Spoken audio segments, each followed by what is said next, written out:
हर हर महादेव मेरे भाइयों।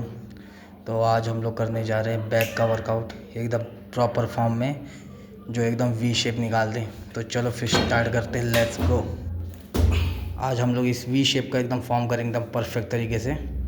उसके लिए हमको लगेगा ये ईजी रॉड, एकदम बढ़िया सा। एक बार ईजी रॉड मिल जाए तो एकदम अच्छा रहेगा। उसके बाद लगाएंगे हम लोग 10-10 किलो। फिर उसके बाद हमें सीधा नहीं, सीधा आप हमेशा ट्राई करते हैं, इस बार हम उल्टे हाथ से ट्राई करेंगे। तो फिर हम इसको एकदम टाइटली पकड़ेंगे एकदम अच्छे से, ग्रैबिंग टेक्निक। उसके बाद हमें लगाना है एक अच्छा सा रेपिटेशन, लगभग 15 का। उसके बाद हम लोग लगाना चालू करते हैं और प्रॉपर फॉर्म होना चाहिए, एकदम बेंड फॉर्म।